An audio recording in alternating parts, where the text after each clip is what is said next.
Good morning all. Today நம்ம Sign IAS அகாடமியில் இன்னைக்குத்தோட இம்பார்ட்டன்ட் நியூஸஸ்லாம் பார்க்கறதுக்கு முன்னாடி நம்ம சைன் ஐஏஎஸ் அகாடமியோட ஆல் கோர்ஸ் நியூ பேட்சஸ் வந்துட்டு ஸ்டார்ட் பண்ணியிருக்கோம். ஸோ அந்த ஆல் கோர்ஸ்க்கான நியூ பேட்சஸ் டீட்டெயில்ஸ் வந்துட்டு பார்க்கலாம். ஸோ எந்தெந்த கோர்ஸ்க்கு அப்படின்னு சொல்லி பார்த்தோம் அப்படின்னா UPSC, banking, TNPSC, SSC, railways, police. So நீங்களும் state and central government employee ஆகி உங்களோட லைஃப்பில் ஒரு பிக் சக்ஸஸ்ஃபுல் பர்சனாக லீட் பண்ணோம் அப்படின்னா நம்ம சைன் ஐஏஎஸ் அகாடமியில் ஆன்லைன் அண்ட் ஆஃப்லைன் கோர்ஸ் ரெண்டுமே ஆக்சசபிளாக கொடுத்துட்ருக்கோம்.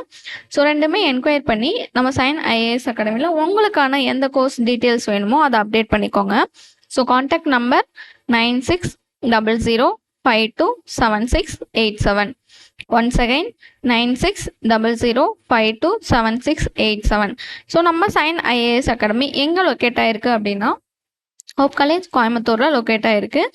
ஸோ ஆல்ரெடி நான் சொன்ன நம்பருக்கு காண்டாக்ட் பண்ணி உங்கள் கோர்ஸ்க்கான டீட்டெயில்ஸ் எல்லாமே அப்டேட் பண்ணி அண்ட் ஆன்லைன் ஆஃப்லைன் ரெண்டுமே வந்துட்டு ஆக்சசபிளாக இருக்குது.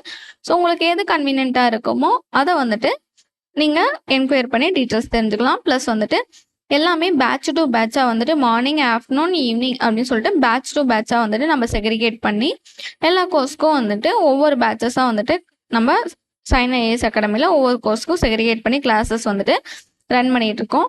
ஸோ அந்த கோர்ஸில் உங்களுக்கு எந்தெந்த கோர்ஸ் வந்துட்டு டீட்டெயில்ஸ் வேணுமோ ஸோ அதெல்லாம் தெரிஞ்சுக்கோங்க. இன்னைக்கத்தோட இம்பார்ட்டன்ட் நியூஸை நம்ம பார்க்க ஸ்டார்ட் பண்ணிக்கலாம். ஸோ ஃபர்ஸ்ட் நியூஸ் என்ன அப்படின்னா ஆர் வைரமுத்து. இவர் யாரு? Tamil lyricist and author. So அவர் என்ன பண்ணியிருக்காங்க அப்படின்னா செலக்டட் 60th ஞானபித் அவார்டுக்கு வந்துட்டு செலக்ட் பண்ணியிருப்பாங்க. ஓகேங்களா? ஸோ ஞானபித் அவார்டுக்கு வந்துட்டு 2025ல், அதாவது 2026 தான் இந்த இயரு, ஆனால் 2025க்கான அவார்டு வந்துட்டு இஸ்யூ பண்ணியிருக்காங்க. ஸோ அதில் வந்துட்டு எந்த அவார்டு வந்துட்டு வாங்கியிருக்காருன்னு சொல்லி பார்த்துக்கோங்க. ஞானபித் அவார்டு யாரு? ஆர் வைரமுத்து. இவர் ஆல்ரெடி வந்துட்டு நீங்கள் தமிழ் சாங்ஸ்லாம் வந்துட்டு கேட்டிருப்பீங்க. ஓகேங்களா? So he is the third Tamil literary, அதாவது 3வது பர்சன் இவர் வந்துட்டு.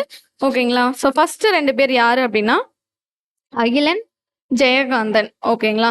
ஸோ இவங்க தான் வந்துட்டு ஃபர்ஸ்ட் தமிழ், அதாவது ஹிஸ் கான்ட்ரிபியூஷன் பொயட்ரியிலே வந்துட்டு இவங்க 2 பேத்துக்கும் தான் வந்துட்டு கொடுத்துருப்பாங்க. ஓகேங்களா? இப்போ யாரு கொடுத்துருக்காங்க? ஆர் வைரமுத்து. இவர் வந்துட்டு தமிழ் லிரிக்கிஸ்ட். ஓகேங்களா? ஸோ இவர் வந்துட்டு என்ன வின் பண்ணியிருப்பாரு அப்படின்னா national film award for best லிரிக்ஸ்ன்னு சொல்லிட்டு 7 டைம் வந்துட்டு வின் பண்ணியிருப்பாரு. அது போக வந்துட்டு சாகித்ய அகாடமி அவார்டு வந்து 2013லையும் எதுக்காக அப்படின்னா கள்ளிக்காட்டு இதிகாசம், அதுக்காக வந்துட்டு சாகித்ய அகாடமி அவார்டு வந்துட்டு வாங்கியிருப்பாரு. அது போக பத்மஸ்ரீ, பத்மபூஷன் அவார்டும் வந்துட்டு வைரமுத்து அவர் வந்துட்டு அவார்டு வந்துட்டு ரிசீவ் பண்ணியிருக்காரு. ஸோ இந்த ஞானபித் அவார்டோட கேஷ் ப்ரைஸ் எவ்வளோன்னு சொல்லி பார்த்தோம் அப்படின்னா 11 lakhs. ஸோ இதில் வந்துட்டு பிரான்ஸ் ஸ்டாச்சு இருக்கும். இவங்களுக்கு ஒரு இதுவும் கொடுத்துருப்பாங்க. அதில் வந்துட்டு பிரான்ஸ் ஸ்டாச்சுவும் காடஸ் ஆஃப் சரஸ்வதி இல்லை அப்படின்னா வைதேகி, வக்தேகின்னு சொல்லுவாங்க, வைதேகின்னு சொல்லிட்டு சொல்லுவாங்க. ஸோ இதில் வந்துட்டு ஞானபித் செலெக்ஷன் கமிட்டி தான் வந்துட்டு இவங்களுக்கு கொடுத்துருப்பாங்க. அதை சேர் பண்ணவங்க யார் அப்படின்னா பிரதீபா ஞானபித் அவார்டோட அவங்க தான் வந்துட்டு ஷேர் பண்ணியிருப்பாங்க. ஸோ பாரதிய ஞானபித் ட்ரஸ்ட் தான் வந்துட்டு இந்த ஞானபித் அண்ட் மூர்த்தி தேவி அவார்ட்ஸ் வந்துட்டு அட்மினிஸ்ட்ரேஷனாக வந்துட்டு ஹெட்டா, அதாவது இதை லீட் பண்ணி கொண்டு போகிறவங்களாம் இருப்பாங்க. ஸோ அது போக வந்துட்டு ஞானபித் அவார்டு வந்துட்டு எந்த இயரில் கொண்டு வந்தாங்கன்னா 1961ல். இந்த 1961 பார்த்ததும் உங்களுக்கு இன்னொரு இயரும் ஞாபகம் வரணும். அது எந்த இயரு? இன்கம் டேக்ஸ் இயர் வந்துட்டு 1961 இருந்துச்சு. இப்போ கரண்ட்ல வந்துட்டு இன்கம் டேக்ஸ் இயர் வந்துட்டு 2026 வந்துட்டு சேஞ்ச் பண்ணிட்டாங்க. ஓகேங்களா? அமெண்ட்மெண்ட், திருத்தம் பண்ணிட்டாங்க. ஸோ அடுத்து வந்துட்டு ஃபர்ஸ்ட் அவார்டு, இந்த ஞானபத்தில் வந்துட்டு ஃபர்ஸ்ட் அவார்டு யாரு கொடுத்துருப்பாங்கன்னா ஜி சங்கர குருப்பு, மலையாளம் போயட்க்கு தான் கொடுத்துருப்பாங்க. 1965ல் வந்துட்டு கொடுத்துருப்பாங்க. எதுக்காக அப்படின்னா வடக்குடல் அப்படிங்கிற குழல் அப்படிங்கிற ஒரு இந்தியன் ஆத்தர் தான் இவர். ஸோ இதுக்காக வந்துட்டு கொடுத்துருப்பாங்க. அடுத்து வந்துட்டு Indian language and English once, அதுக்கும் வந்துட்டு அவார்டு வந்துட்டு லாங்குவேஜஸ் கெட் திஸ் அவார்டுன்னு சொல்லியிருப்பாங்க. It is not eligible for next 2 years. So next 2 yearsக்கு எதுவும் இல்லை அப்படின்னு சொல்லியிருப்பாங்க. இதில் 58th ஞானபித் அவார்டு வந்துட்டு யாருக்கு கொடுத்துருப்பாங்கன்னு சொல்லி பார்த்துக்கோங்க. 2023ல் வந்துட்டு ஜகத்குரு ராமபத்ராச்சாரியா ஜி. எதுக்காகனா சான்ஸ்கிரிட் அண்ட் குல்கர் ஃபார் உருது லாங்குவேஜில். அடுத்து 59 ஞானபித் அவார்டு வந்துட்டு வினோத்குமார் சுக்லா, ஹிந்திக்கு வந்துட்டு கொடுத்துருப்பாங்க. ஓகேங்களா? ஸோ இதில் அவ்வளோதான். ஓவராலாக வந்துட்டு என்ன சொல்லியிருப்பாங்க அப்படின்னா, வைரமுத்து அவர் யாரு? So Tamil lyricist and author. ஓகேங்களா? ஸோ அவருக்கு வந்துட்டு 60வது ஞானபீத் அவார்டு வந்து 2025 இயருக்கு வந்துட்டு இஷ்யூ பண்ணியிருப்பாங்க. So he's the third literary figure வந்துட்டு இவர் தான் 3வது பிளேஸ்லேருந்து. ஓகேங்களா? இந்தியா சைட்லேருந்து. ஸோ இதுக்கு முன்னாடி 2 பேர் யாரு? அகிலன் 1975லேயே வாங்கியிருப்பாரு. அடுத்து ஜெயகாந்தன். ஸோ ஜெயகாந்தன் வந்துட்டு அந்த ஆத்தர் யாருக்கும் தெரியாமலாம் இருக்காது. ஸோ இவர் வந்துட்டு தமிழ் பொயட்ரிக்கு வந்துட்டு அவரோட லைஃபையே வந்துட்டு கான்ட்ரிபியூஷனாக கொடுத்துருப்பாரு அவர் தான். ஓகேங்களா? ஸோ இதுக்கு முன்னாடி வைரமுத்து வந்துட்டு நேஷனல் அவார்டு வந்துட்டு பெஸ்ட் லிரிக்ஸ்ன்னு சொல்லிட்டு வாங்கியிருப்பாரு. 7 டைம் வந்துட்டு நேஷனல் ஃபிலிம் அவார்டு வந்துட்டு வாங்கியிருப்பாரு. அது போக சாகித்ய அகாடமி அவார்டு வாங்கியிருப்பாரு. கள்ளிக்காட்டு இதிகாசம்க்கு. அடுத்து பத்மஸ்ரீ பத்மபூஷன் வாங்கியிருப்பாரு. ஸோ இந்த ஞானபீத் அவார்டோட கேஷ் ப்ரைஸ் எவ்வளோன்னு சொல்லி பார்த்தோம் அப்படின்னா 11 லேக்கு. ஸோ காடஸ் ஆஃப் சரஸ்வதி வந்துட்டு பிரான்ஸ் ஸ்டாச்சு ஒன்று இஷ்யூ பண்ணியிருப்பாங்க. அடுத்து வந்துட்டு இது அது பேர் என்ன, ஹிஸ் நேம் வாஸ் ஃபைனலைஸ்டு வந்துட்டு ஞானபீத் செலெக்ஷன் கமிட்டி தான் ஃபைனலைஸ் பண்ணியிருப்பாங்க. அவங்க யார் சேர் பண்ணது? பிரதீபா ரா. ஓகேங்களா? ஸோ அடுத்து வந்துட்டு ஞானபீத் அவார்டு வந்துட்டு எந்த இயரில் கொண்டு வந்தாங்க? 1961ல். ஸோ 58th ஞானபீத் அவார்டு வந்துட்டு யாருக்கு? ஜகத்குருக்கு வந்துட்டு கொடுத்துருப்பாங்க. சான்ஸ்கிரிட் அண்டு குல்கர் உருது லாங்குவேஜில் வந்துட்டு ரிட்டர்ன் பண்ணுறதுக்காக. அடுத்து வந்துட்டு 59th ஞானபீத் அவார்டு வந்துட்டு யாருக்கு கொடுத்துருப்பாங்க? வினோத்குமார் சுக்லாவுக்கு ஹிந்தி லாங்குவேஜ் ரைட்டருக்கு வந்துட்டு கொடுத்துருப்பாங்க.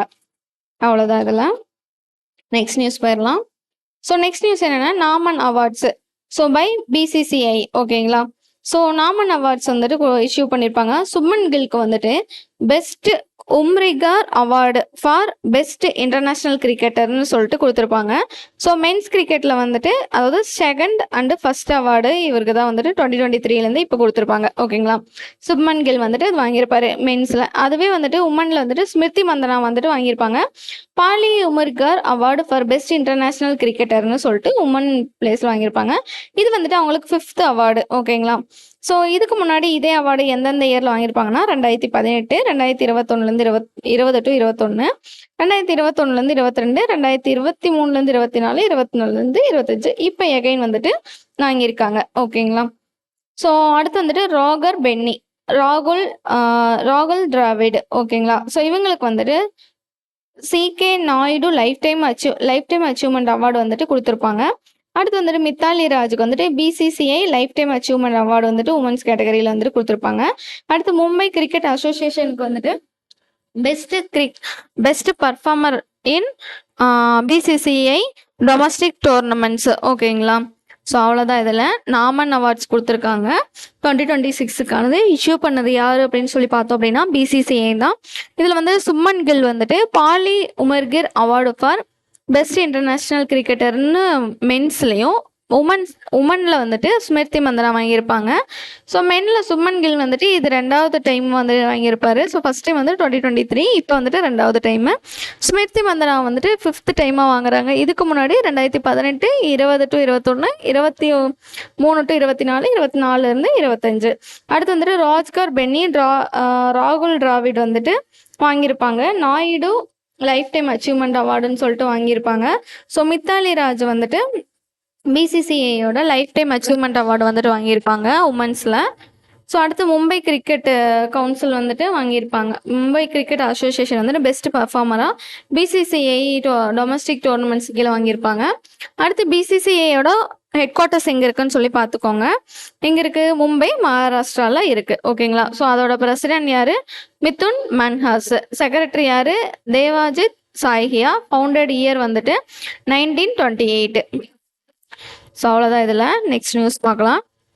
So ministry of food processing. ஓகேங்களா? ஸோ இவங்க என்ன பண்ணுறாங்க அப்படின்னா ஃபுட் ப்ராசஸிங் இண்டஸ்ட்ரீஸ் வந்துட்டு incentive setting and expansion related இன்ஃப்ராஸ்ட்ரக்சருக்கு கீழே வந்துட்டு கொண்டு வராங்க. ஸோ இதில் வந்துட்டு என்ன இதுலேருந்து சொல்ல வராங்கன்னா பிரதான் மந்திரி கிஷான் சம்பட யோஜனாவுக்கு வந்துட்டு ப்ரொடக்ஷன் லிங்க்டு இன்சென்டிவ் ஸ்கீம் கீழே ஃபார் ஃபுட் ப்ராசஸிங் இண்டஸ்ட்ரிக்கு கீழே வந்துட்டு PM formalisation of micro food processing enterprises ஸ்கீம்னு சொல்லிட்டு ஒன்று இனிஷியேட் பண்ணுறாங்க. அதாவது எக்ஸ்பென்ஷன் பண்ணுறாங்க. என்ன எக்ஸ்பென்ஷன் பண்ணுறாங்க அப்படின்னா ஒன் காம்போனண்ட் இந்த ஸ்கீமுக்காக என்ன அப்படின்னா மில்லட் பேஸ்டு அவுட்லே வந்துட்டு இதில் வந்துட்டு ஃபோக்கஸ் பண்ணுறாங்க. பிரதான் மந்திரி கிஷான் சம்பட யோஜனாவே வந்துட்டு ஃபுட்டு ரிலேட்டட் தான். ஸோ அந்த ஃபுட் ரிலேட்டடில் இப்போ ரீசெண்டாக மில்லட்டை வந்துட்டு ஃபோக்கஸ் பண்ணிட்டு இருக்காங்க. ஸோ மில்லட்டை ஃபோக்கஸ் பண்ணுறதுனால மில்லட் பேஸ்டு ப்ராடக்ட்ஸ் எல்லாமே ஆட் பண்ணலாம் அப்படிங்கிறதுக்காக 800 கோடி வந்துட்டு அமௌண்ட் வந்துட்டு அலோகேட் பண்ணுறாங்க. ஸோ இது எல்லாமே வந்துட்டு இந்த மில்லட்காக வந்துட்டு எதுக்கு கீழே அலைன் பண்ணியிருப்பாங்கன்னா 1 டிஸ்ட்ரிக்ட் 1 ப்ராடக்ட்னு சொல்லிட்டு 21 டிஸ்ட்ரிக்ட் கீழே வந்துட்டு இந்தியாவில் வந்துட்டு அலைன் பண்ணி கொடுக்குறாங்க. ஓகேங்களா. ஸோ இதில் டோட்டலாக வந்துட்டு 4612 மைக்ரோ ஃபுட் ப்ராசஸிங் என்டர்பிரைசஸ் வந்துட்டு இந்த மில்லட்டை வந்துட்டு அப்ரூவல் வந்துட்டு யூனிட்ஸை வந்துட்டு அப்ரூவல் பண்ணும் அப்படிங்கிறது வந்துட்டு சொல்லியிருப்பாங்க. ஸோ அடுத்து வந்துட்டு இந்த மில்லட் ப்ரோக்ராம் இதில் ஆட் பண்ணுறதுனால ஸோ ப்ரக்யூப்மெண்ட் மில்லட்டோட ப்ரக்யூப்மெண்ட்னா என்ன, மில்லட்டோட நிறைய வந்துட்டு கல்டிவேஷன் பண்ணுவாங்கள்ல, ஸோ அது வந்துட்டு இன்க்ரீஸ் ஆகுது அப்படின்னு சொல்லியிருப்பாங்க. ஸோ எவ்வளோ வந்துட்டு இன்க்ரீஸ் ஆகிருக்கு அப்படின்னா 2020 2021 வரைக்கும் 1092 மெட்ரிக் டன் தான் இருந்திருக்கும்.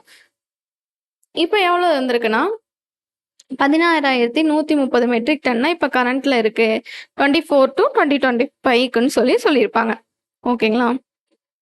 இது அவ்வளோதான். ஓவராலாக வந்துட்டு மில்லட்டை வந்துட்டு பற்றி பேசியிருப்பாங்க. ஸோ இதில் ரொம்ப இம்பார்ட்டன்ட் என்ன அப்படின்னா பிரதான் மந்திரி கிஷான் சம்பட யோஜனாவோட பேக்ரவுண்ட் வந்துட்டு பார்த்துக்கோங்க. ஆல்ரெடி நம்ம வந்துட்டு ஸ்கீம்ஸ் வீடியோ வந்துட்டு ஒன்று போட்டிருக்கோம், 2 வீடியோஸ் வந்துட்டு போட்டிருக்கோம். அதில் இந்த பிரதான் மந்திரி கிஷான் சம்பட யோஜனா வந்துட்டு ஸ்கீமும் கண்டிப்பாக இருக்குது, போய் பார்த்துக்கோங்க, செக் பண்ணிக்கோங்க. அடுத்து வந்துட்டு யூபி வந்துட்டு என்ன லான்ச் பண்ணுறாங்க, ப்ராஜெக்ட் கங்கா அப்படின்னு சொல்லிட்டு லான்ச் பண்ணுறாங்க.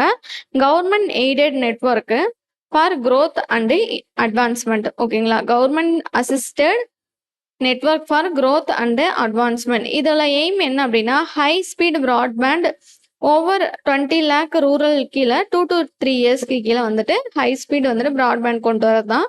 ஸோ இதில் ஸ்டேட் டிரான்ஸ்ஃபார்மேஷன் கமிஷன் 1 OTT இன்டர்நெட்டட் லிமிடெடுக்கு கீழே ஸோ ஹிந்துஜா குரூப் வந்துட்டு இது பண்ணுறாங்க. ஸோ அடுத்து வந்துட்டு 8,000 to 10,000 லோக்கல் யூத்ஸ் வந்துட்டு இதில் ட்ரெயின் பண்ணும் அப்படிங்கிறது தான். ஸோ இதில் 50% வந்துட்டு உமனுக்கு வந்துட்டு ரிசர்வேஷன் கொடுக்கணும் அப்படிங்கிறது தான் இதோட மோட்டோ. ஓகேங்களா. ஸோ இதில் வந்துட்டு யூபியோட கேபிட்டல் அண்ட் சிஎம்லாம் பார்த்துக்கோங்க. யூபியோட கேபிட்டல் லக்னோ, சிஎம் வந்துட்டு யோகி ஆதித்யநாத், கவர்னர் வந்துட்டு ஆனந்திபன் பட்டேல். அவ்வளோதான். அதில் நெக்ஸ்ட்டு 22வது இன்ஸ்டால்மெண்ட் பிஎம் கிஷான் ஸ்கீமுக்காக பிஎம் மோடி வந்துட்டு குவஹாத்தி அசாமில் வச்சு ரிலீஸ் பண்ணியிருப்பாரு. ஸோ அந்த ரிலீஸ் பண்ணதில் பிரதான் மந்திரி கிஷான் சாமன் நிதி. ஓகேங்களா. எவ்வளோ அமௌண்ட் அலோகேட் பண்ணியிருப்பாங்கன்னா 18,640 கோடி வந்துட்டு அலோகேட் பண்ணியிருப்பாங்க, டைரெக்டாக அவங்களோட பேங்க்கு ட்ரான்ஸ்ஃபர் ஆகிற மாதிரி. ஸோ இதில் எல்லாரும் வந்துட்டு டைரக்ட் பெனிஃபிட் ட்ரான்ஸ்ஃபர் கீழே தான் அலோகேட் பண்ணியிருப்பாங்க. So PM Kisan central launch எப்போ லான்ச் பண்ணாங்கன்னா 2019 கோரக்பூர் உத்தரப்பிரதேசில் வச்சு லான்ச் பண்ணியிருப்பாங்க. எகெயின் வந்துட்டு ரீட்ரோட்ரிவாக வந்துட்டு எஃபெக்ட் எப்போலேருந்து வந்துச்சுன்னா 2018 எஃபெக்ட் வந்துடும். ஆனால் லான்ச் பண்ணது 2019. இதில் வந்துட்டு ஃபினான்ஷியல் அவுட்லேவாக 6,000 வந்துட்டு 3 ஈக்குவல் பார்ட்டாக வந்துட்டு கொடுப்பாங்க 4 மாதத்துக்கு. ஓகேங்களா. ஸோ 4 இன்ஸ்டால்மெண்ட்ஸில் வந்துட்டு கொடுப்பாங்க. ஓகேங்களா. ஸோ இதில் வந்துட்டு ஃபார்மர்ஸை வந்துட்டு எல்லா ஃபார்மர்ஸு அவங்களுக்குலாம் வந்துட்டு இன்னும் வந்துட்டு கல்டிவேஷன் லேண்ட் ஹோல்டிங்ஸ்லாம் மேம்படுத்தணும் அப்படிங்கிறது தான் வந்துட்டு இந்த பிரதான் மந்திரி பிரதான் மந்திரி கிஷான் சாமன் நிதியோட ஒரு மெயின் மோட்டாவே இருக்கும். ஸோ இந்த ஸ்கீமில் வந்துட்டு ஃபார்மர்ஸ் ஃபேமிலி வந்துட்டு husband and wife any minor childrens இவங்களெல்லாம் இருக்குது அப்படின்னா இவங்கெல்லாம் இதுக்கு கீழே வந்துட்டு பெனிஃபிட் ஆகிக்கலாம் அப்படின்னு சொல்லி எலிஜிபிலிட்டி கிரைட்டீரியாவும் சொல்லியிருப்பாங்க. அவ்வளோதான். அதில் நெக்ஸ்ட்டு இந்தியா வந்துட்டு ஸ்பான்சர்ஷிப் பண்ணுறாங்க. ஓகேங்களா. ஜிசிசி ரெசல்யூஷன் அட் யுஎன்சிக்கு கீழே அலாங் வித் எத்தனை கண்ட்ரியோடனா 134 கண்ட்ரியோட சேர்ந்து ஸ்பான்சர்ஷிப் பண்ணுறாங்க. ஸோ எதுக்காக அப்படின்னா all attacks by Iran against GCC countries. ஓகேங்களா. So Bahrain, Kuwait, Oman, Qatar, Saudi Arabia, UAE, Jordan. So இது போக வந்துட்டு 41 கண்ட்ரிஸ் வந்துட்டு ஜாயின் பண்ணியிருப்பாங்க. ஓகேங்களா. டோட்டலாக வந்துட்டு 13 யுஎன்எஸ்சி கமிஷனுக்கு கீழே வந்துட்டு ரஷ்யா அண்ட் சைனா வந்துட்டு இதை வந்துட்டு பாஸ் பண்ணியிருப்பாங்க. 10 இந்த யுஎன்எஸ்சியில் வந்துட்டு கரண்ட்டாக வந்துட்டு யார் பிரசிடென்சினா யூஎஸ் தான். அது போக வந்துட்டு 10 வந்துட்டு பெர்மனன்ட் மெம்பர்ஸ் இருப்பாங்க. அந்த 10 பேர் யார் அப்படின்னா Denmark, Greece, Pakistan, Panama, Somalia, Bahrain, Colombia, Democratic Republic of Congo, Latvia, Liberia, அது போக வந்துட்டு 10 வந்துட்டு நான் பர்மனன்ட் மெம்பர்ஸ் வந்துட்டு இருப்பாங்க. 2 இயர்ஸ் ஒன்ஸ் வந்துட்டு இதை வந்துட்டு பிரித்து வந்துட்டு நான் பர்மனன்ட் மெம்பர்ஸு பர்மனன்ட் மெம்பர்ஸ்ன்னு சொல்லிட்டு அலோகேட் பண்ணிக்கிட்டே இருப்பாங்க. ஸோ ஜிசிசியோட ஹெட் குவார்ட்டர்ஸ் எங்கே இருக்குது அப்படின்னா ரியாத்து, சவுதி அரேபியாவில் வந்துட்டு லொக்கேட் ஆகிருக்கு. 6 மெம்பர் ஸ்டேட்ஸ் இருப்பாங்க. ஸோ யார் 6 மெம்பர் ஸ்டேட்ஸ்னால் UAE, Bahrain, Saudi Arabia, Oman, Qatar, Kuwait. ஓகேங்களா? ஸோ இது எல்லாமே வந்துட்டு அந்த சவுதி ரிலேட்டடான கண்ட்ரிஸு. அடுத்து ஹெட் குவார்ட்டர் ஆஃப் யுஎன்எஸ்சியோடது எங்கே இருக்குது அப்படின்னா நியூயார்க், யூஎஸ்ஏ. ஸோ பிரசிடென்சி வந்துட்டு யூஎஸ்ஏவோடது வந்துட்டு இப்போ இந்த இயரில். ஓகேங்களா? ஸோ Feb 2026 அப்புறம் வந்துட்டு யூகேலேருந்து யூஎஸ்க்கு கொடுத்துருப்பாங்க. ஸோ அதாவது Feb 26 யூகேவாக இருந்திருக்கும், மார்ச் வந்துட்டு யூஎஸ்ஆ இருக்கும், அடுத்து ஏப்ரல் வந்துட்டு பஹ்ரைனாக இருக்கும். அவ்வளோதான். அதில் நெக்ஸ்ட் நியூஸ் போயிடலாம். ஸோ இன்டர்பிரபிள் கிரிமினல் ஜஸ்டிஸ் சிஸ்டம்னு சொல்லிட்டு 2.0 வந்துட்டு அப்டேட் பண்ணியிருப்பாங்க, இம்ப்ளிமெண்டேஷன் பண்ணியிருப்பாங்க. ஸோ உத்தரகாண்ட் தான் வந்துட்டு ஃபஸ்ட்டு இதில் வந்துட்டு ஸ்கோர் பண்ணியிருப்பாங்க. அதாவது கிரிமினல் ட்ராக்கிங்க்கு கீழே வந்துட்டு எந்த ஸ்டேட் வந்துட்டு கிரிமினல் ட்ராக்கிங் ஜஸ்டிஸ்லாம் ப்ராப்பராக கொடுத்துருக்காங்கன்னு சொல்லிட்டு ஒரு சர்வே எடுத்ததில் உத்தரகாண்ட் தான் வந்துட்டு ஃபஸ்ட்டு பிளேஸில் இருப்பாங்க. அவ்வளோதான். அதில் next news 15th edition of brand trust report வந்துட்டு ரிலீஸ் பண்ணியிருப்பாங்க. ஸோ டிஆர்ஏ ரிசர்ச் தான் ரிலீஸ் பண்ணியிருப்பாங்க. ஸோ இதில் எந்த பிராண்ட் வந்துட்டு மோஸ்ட் ட்ரஸ்டட் பிராண்டுன்னு சொல்லி ரிப்போர்ட் எடுத்திருப்பாங்க. அதில் அமேசான் தான் ஃபஸ்ட்டு இருக்கும், 2வது வந்துட்டு டெல் வந்துட்டு பிளேஸாக இருக்கும், 3வது வந்துட்டு ஹோண்டா இருக்கும். ஓகேங்களா?